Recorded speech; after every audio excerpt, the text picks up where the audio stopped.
ভাইরে, ইংল্যান্ডের সাথে আর্জেন্টিনা জিতেছে 2 দিন হয়ে গেল। মাগার কিছু মানুষদের বুঝাইতেই পারলাম না, ইংল্যান্ড বনাম আর্জেন্টিনার ম্যাচটা শতভাগ বিশুদ্ধ একটা ম্যাচ হয়েছে। এই ম্যাচে কোনো ভেজাল ছিল না। বাংলাদেশি কিছু ফুটবল বিশেষজ্ঞরা এখন দাবি করছে 84 মিনিট পর্যন্ত খেলা ঠিকঠাক ছিল। মাগারের পরেই রেফারি মাফিয়া মেসির কাছে বিক্রি হয়ে গেছে। আর্জেন্টিনাকে জিতানোর জন্য এটা ফিফার একটা চক্রান্ত। খেলায় দুর্নীতি হয়েছিল বলেই বেলিংহাম আর্জেন্টিনার খেলোয়াড় ভালেন্তিন বার্কোকে থাপ্পড় মারেন। বলছিলাম কি প্রিয় ভাইয়েরা, নিয়মিত হাঁকবেন, গু তো আপনাদের মাথায় উঠে গেছে। ফাপরবাজ টিভির সিনিয়র সাংঘাতিক আবুল বিন কাশিমের তথ্যমতে আর্জেন্টিনা বনাম ইংল্যান্ডের ম্যাচ শেষে ইংল্যান্ডের কোচ টমাস টুখেল স্বয়ং নিজে প্রেস কনফারেন্সে বলেন, আমি আমার ক্যারিয়ারে বিশ্বের অনেক বড় বড় ফুটবলারকে সামলেছি, কিন্তু আজকের ম্যাচের পর আবারও বুঝলাম লিওনেল মেসি কেন সবার চেয়ে আলাদা। পুরো সপ্তাহ জুড়ে আমরা কেবল তাকে আটকানোর ছক কষেছিলাম। ম্যান মার্কিং থেকে শুরু করে বিশেষ কৌশল, কোনো কিছুই কাজে আসেনি। মাত্র 2টি অসাধারণ মুহূর্ত দিয়ে সে আমাদের ম্যাচ থেকে ছিটকে দিয়েছে।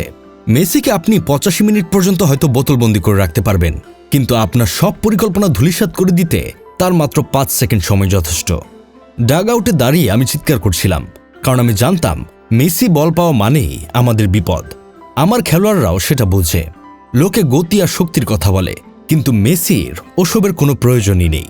ইংল্যান্ডের কোচ হিসেবে এই হার আমার জন্য অনেক কষ্টের, তবু আমি সত্যটা লুকিয়ে রাখব না।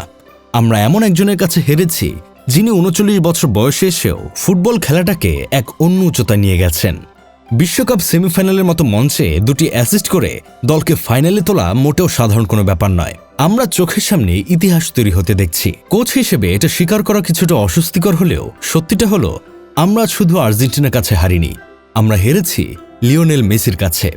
আর সে যদি ফাইনাল ম্যাচেও আজকের মতো খেলে, তবে প্রতিপক্ষ দলের জন্য সত্যি চিন্তার কারণ আছে। যেখানে প্রতিপক্ষের কোচ মেসিকে প্রশংসার সাগরে ভাসিয়ে ফেলে, সেখানে আপনি মেসির সমালোচনা করেন। এর চেয়ে আফসোসের আর কি বা হতে পারে। আর্জেন্টিনার নাটকীয় জয়ের পর মাঠেই মেজাজ হারিয়ে বসেন ইংল্যান্ডের অনেক খেলোয়াড়। বেলিংহাম আর্জেন্টিনার খেলোয়াড়ের গায়ে হাত তুলে।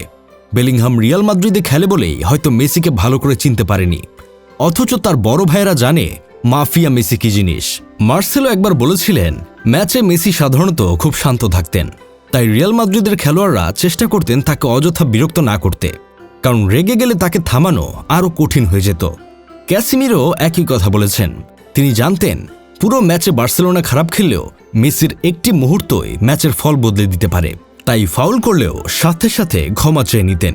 নেদারল্যান্ডসের বিপক্ষে মেসিকে রাগানোর পর হুয়ান রোমান রিকেলমে বলেছিলেন, শান্ত মেসি শুধু হারায়, কিন্তু রেগে যাওয়া মেসি প্রতিপক্ষকে অপমানিত করে।